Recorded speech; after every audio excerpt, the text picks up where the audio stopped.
Programa Fé Perfeita. Que maravilha, que privilégio, que oportunidade extremamente gratificante de me juntar a você e ter sua permissão para entrar na sua casa, no seu estabelecimento, no seu lar, onde você estiver, e poder falar de coração para coração sobre Deus, sobre sua palavra, sobre aquilo que é, na verdade, o que propõe fazer este programa. Que um grande e extraordinário milagre aconteça na sua vida. Este é o programa Fé Perfeita e eu sou o pastor César Augusto. Na nossa programação anterior, eu me firmei muito sobre o valor do sacrifício e o valor da obediência. Deus requer de nós obediência. Obediência traduz de maneira clara na Bíblia adoração. Se você quer ser um adorador, seja obediente. Se você é meramente um cantor ou um tocador, isto nunca diz que você é um adorador. A primeira prova que nós obedecemos a Deus, que nós realmente adoramos a Deus, é quando nós obedecemos aquilo que Ele nos ensina e nos mostra em Sua palavra. Então, havia milhões e milhares de cordeiros que foram mortos no Antigo Testamento e todas aquelas pessoas que iam para o sacrifício diziam que estavam fazendo uma adoração. No Salmo 50, Deus disse, olha, estas ovelhas, estas vacas, estes bois, estes pombos, estas aves, todas me pertencem. Isto não é prova que você me adora. O que eu quero mesmo é obediência. Então você vê isso claro. No capítulo 15 do primeiro livro de Samuel, Deus mandou Saul eliminar a casa dos amalequitas, jovens, crianças, moças, rapazes, homens, velhos, bois, vacas, ovelhas, não quero nada deles. E Saul foi e fez a coisa parcial, da sua maneira. E Samuel veio e disse, você fez o que Deus te mandou fazer? Ele disse, fiz. E ele disse, mas que barulho é esse de vacas e ovelhas que eu estou ouvindo? Ele disse, é o povo que pediu para que eu guardasse o melhor das vacas e das ovelhas para fazer um holocausto, uma adoração a Deus. E Samuel perguntou, tem Deus mesmo prazer em holocaustos ou em que obedeça a sua palavra? E disse, o pecado da rebelião, ou o pecado da rebeldia, de fazer as coisas de qualquer maneira, é igual ao pecado da feitiçaria. Tanto faz uma coisa como outra, está tudo no mesmo patamar. Tanto faz você ser desobediente ou como você ser um feiticeiro, Deus considera todos na mesma condição. Então, nós somos chamados a fazer as coisas bem feitas. Quando fazermos para Deus, fazermos da maneira e da vontade de Deus. Então, o milagre está pronto para acontecer. Qual era o milagre que ia acontecer na vida de Saul? Ele disse, hoje o Senhor teria confirmado o teu reino. Mas quando você fez isso, você hoje precisa ouvir esta notícia, que o Senhor te abandonou e que ele já escolheu um outro homem para colocar no seu lugar. Então você imagina o que é obedecer e o que é sacrificar e o que é fazer as coisas da sua maneira e como Deus rejeita tudo isso. Então a primeira coisa que eu mostrei é que o sacrifício, lá no Velho Testamento, para se fazer a Páscoa, com ovelhas, com pombos, era alguém que tinha sentimentos, era alguém que criava um animal, que dedicava tempo a ele, que aquilo se tornava quase um animal de estimação. E que, quando chegava no determinado momento, sacrificar, aí você veja o que é sacrificar aquele animal, era como se arrancasse um pedaço de si mesmo. Assim sentiam as crianças, assim sentiam os pais, quando levava aquele cordeiro para ser sacrificado. Hoje, então, anos mais tarde, os cordeiros não eram mais colocados à parte, eram comprados na porta do templo, não tinha nenhum afeto por aquele animal. Era apenas um ritual. E Deus disse: isso não me serve. O sacrifício de Cristo por nós é uma coisa que deve mexer conosco. Lembrar que Cristo morreu em nosso lugar. Aquele cordeiro estava morrendo por aquela família. A família tinha que sentir, realmente tinha que sentir o verdadeiro preço que estava sendo pago. Cristo morreu por nós. Nós precisamos sentir o que realmente representa a morte de Cristo. O que representa a morte de Cristo por você? Algo que nem mexe mais. Antigamente a gente tinha, na época da Páscoa, aqueles filmes épicos falando sobre a crucificação de Cristo, sofrimento de Cristo. Você teve aí recentemente, não, alguns anos atrás, o Mel Gibson, que fez aquele filme sobre a paixão de Cristo, uma coisa que dói, que mexe com a emoção das pessoas. Hoje as pessoas perderam completamente, sabe, esta emoção do que é o Calvário. William Branham disse: você não pode ir ao Calvário e voltar sendo a mesma pessoa. E isto é verdade. O Calvário é algo que marca. É algo que te compra e te coloca numa posição diferenciada. Eu quero lembrar a você uma história que eu ouvi sobre um determinado homem que fez muito esforço para comprar uma passagem para ir para os Estados Unidos. Então chegou o dia da viagem, ele embarcou naquele navio rumo aos Estados Unidos na esperança de uma nova terra, de dias melhores. E isto é o que o cristianismo propõe, dias melhores. O cristianismo não está propondo para você um atraso de vida. O cristianismo não está propondo para você pobreza, miséria, dor e sofrimento. O cristianismo é algo que é a mensagem da esperança. É a oportunidade que as nações desejam inconscientemente.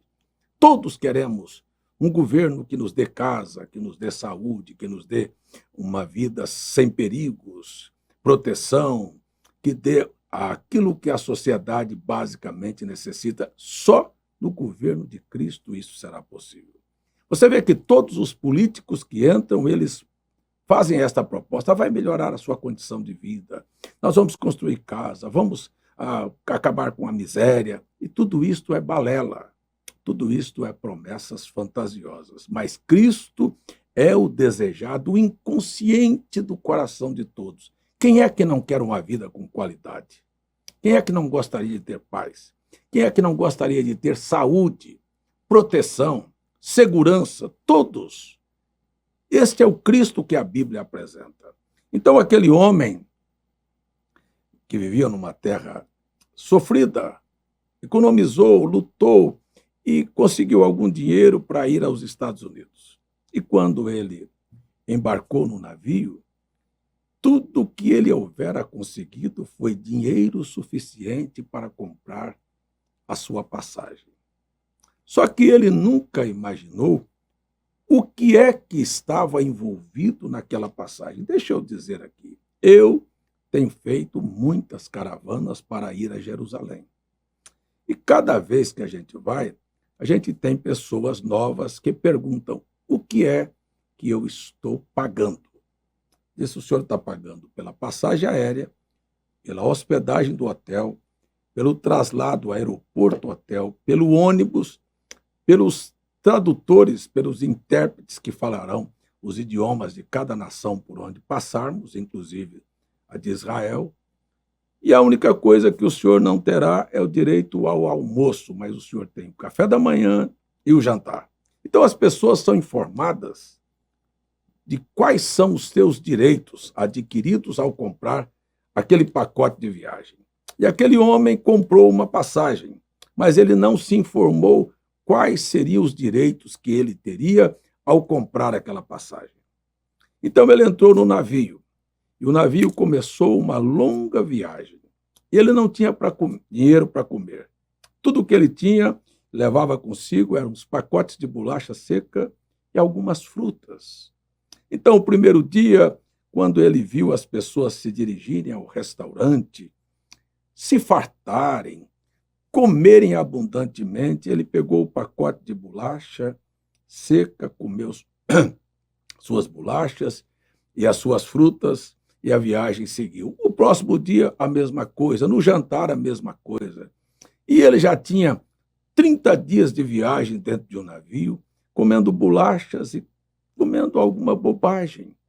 Ele não tinha coragem de ir comer porque ele não tinha dinheiro para pagar. Quando chegou no 30º dia da viagem, então um dos funcionários do navio viu ele sentado no canto comendo umas bolachas secas. E foi a ele e disse: Senhor, hoje já são 30 dias de viagem. Eu nunca vi o senhor sentar no restaurante para comer.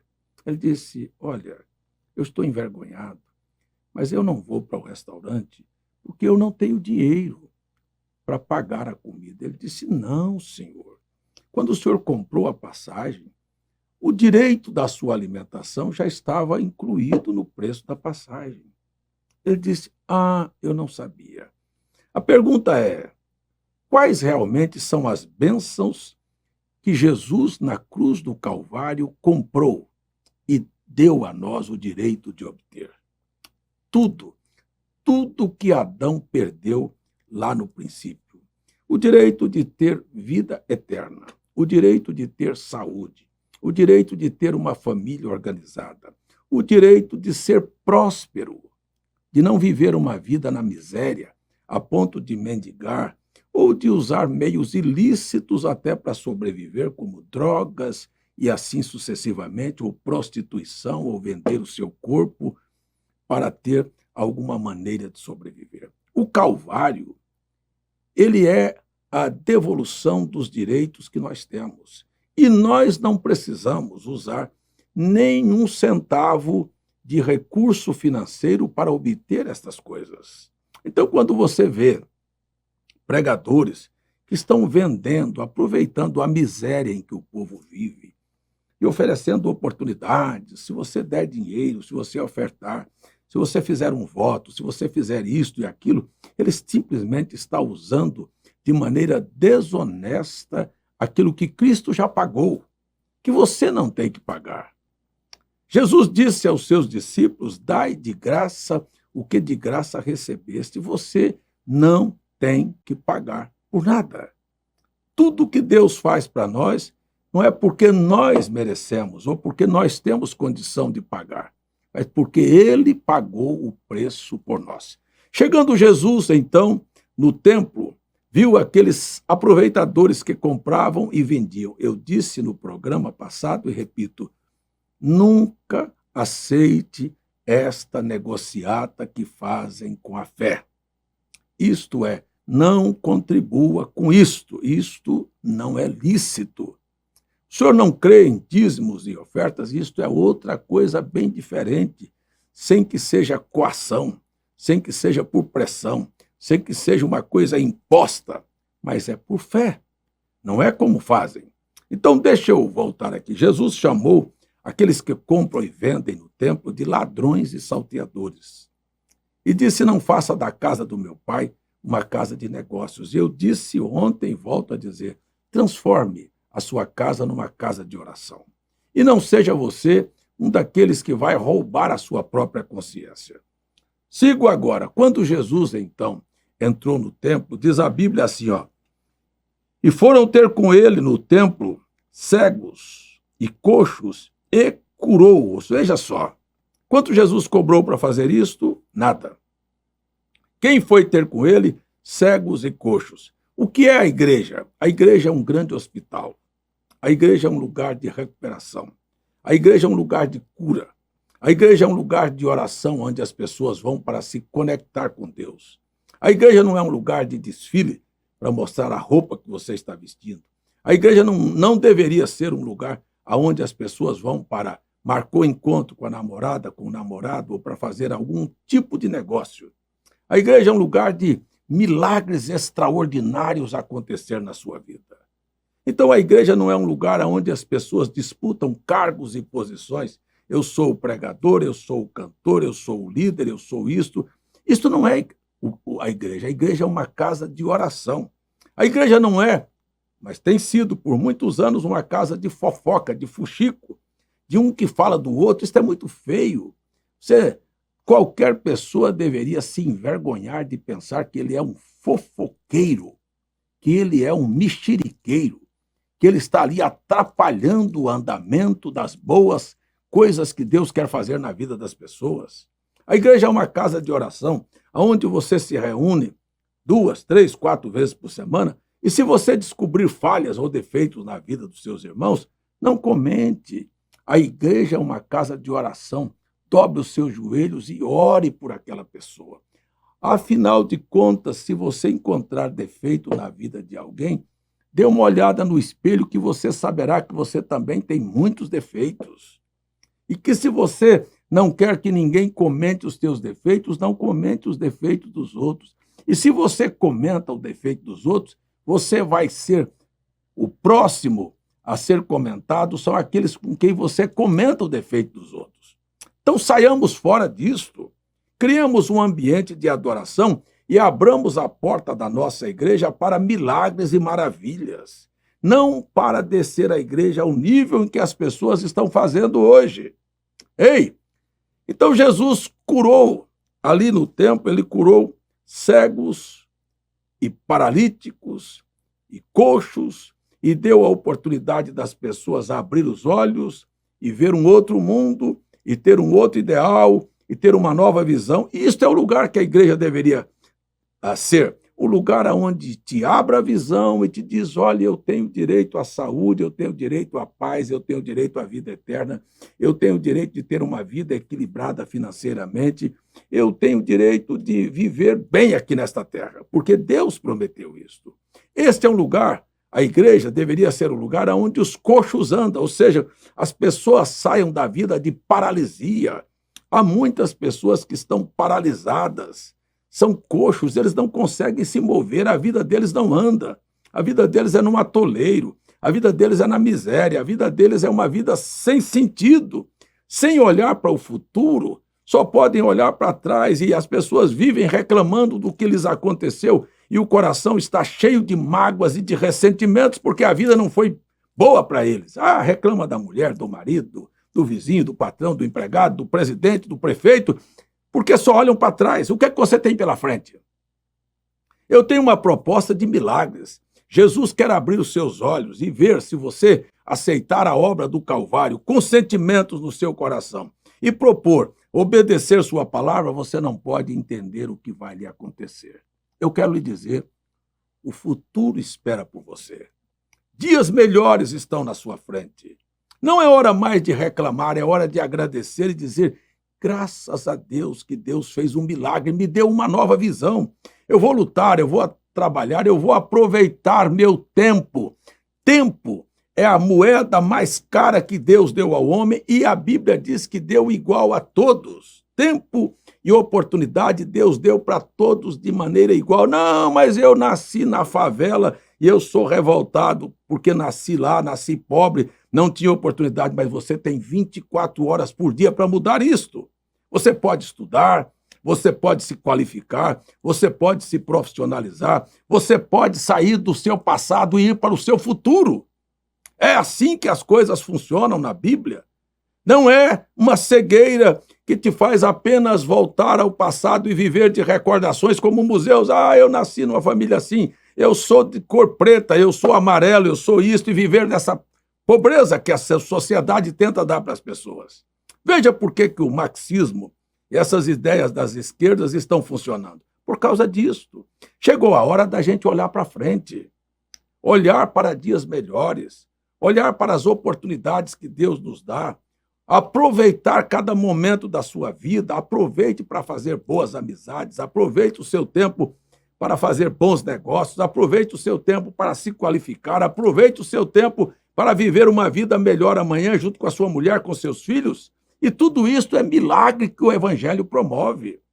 O Evangelho não promove atrasos. O Evangelho não faz com que as pessoas vivam de mágoas e ressentimentos. Jesus veio nos ensinar a perdoar, a amar e a nós caminharmos a segunda milha, o que as pessoas não aprenderam. Jesus disse: se te bater numa face, dê a outra. Ei, se te pedirem para andar uma milha, vá duas. Se te tomarem a capa, dê a túnica. Quem é que quer seguir essas ideias? Hein? É você dando o que você recebe. É você se humilhando que Deus te exalta.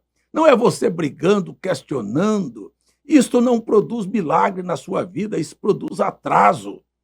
Então, Jesus aqui fez com que as pessoas andassem e acreditassem. Quando Jesus, nós estamos aqui no Evangelho de Mateus, capítulo 21, quando Jesus, então, ele, em algum momento, se depara com uma necessidade, ele teve fome, ele foi a uma figueira procurar figos para comer. E quando ele chegou lá, ele não encontrou figos, ele encontrou apenas folhas. Ele olhou para aquela figueira e disse: nunca mais ninguém coma figos de ti. Você está amaldiçoada.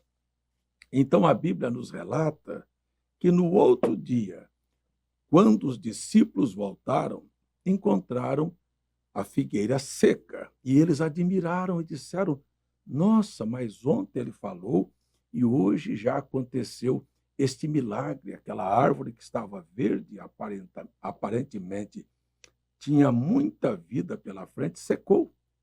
Jesus olhou para os discípulos e disse assim para eles: por que vocês estão impressionados deste milagre, que foi o milagre que eu procurei aqui e não encontrei? Eu queria perguntar: você quer um milagre desse na sua vida?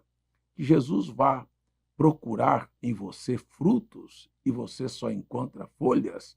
Vai procurar alguma coisa para te abençoar? Imagine você, Jesus com fome, indo atrás de um figo, encontrasse figos daquela figueira. Ele diria o quê?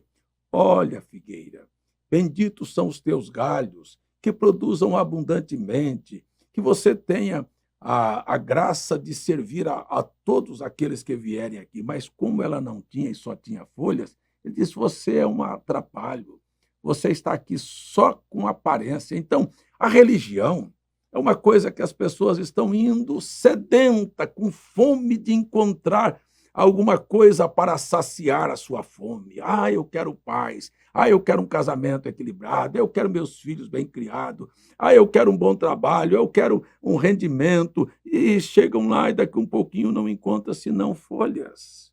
Quantos religiosos você conhece que só tem folhas, que nunca tem frutos, que Jesus nunca pode fazer milagres e abençoar a vida deles, que Jesus tem que usar a palavra para fazê-los secar cada dia mais? Então, nesses minutos finais, Jesus então é interrogado pelos seus discípulos e diz: Senhor, a figueira secou. Ele diz: vocês estão admirados?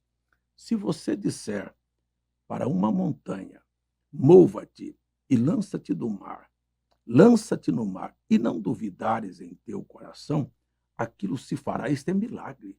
Então as pessoas, elas são imediatistas. Elas querem falar com a montanha e a montanha desaparecer. Mas deixa eu lhe dar um segredo aqui.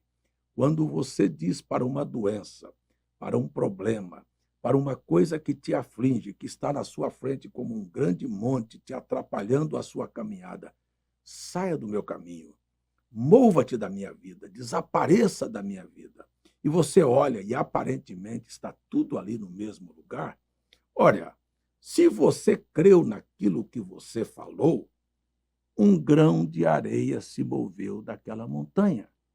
Simplesmente um grãozinho, mas é um grãozinho a menos. E no outro dia você está tão confiado que aquele grãozinho que se moveu vai mover outros, e daqui um pouquinho outros, e quando você menos olha, menos espera e olha para trás, a montanha desapareceu. E Jesus então disse: se você falar crendo, tudo o que você falar acontece. Diga aí: doença desapareça. Você pode não ver, mas dentro de você uma célula nova, saudável, foi criada, combatendo aquela doença em você. Se você diz: saia do meu caminho, Satanás, você roubou o meu filho, está nas drogas, está na prostituição, minha filha, meu filho, está vivendo uma vida no alcoolismo, está vivendo uma vida de opressão, uma vida de miséria, Você talvez não perceba que a vida dele tenha mudado na mesma hora, mas algo se moveu no mundo espiritual.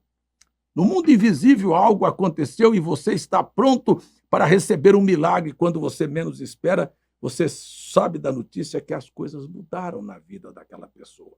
No seu lar, na sua saúde, na sua vida. Estou chamando para você crer. E Jesus disse, então, quando você for orar, perdoe a quem te ofendeu.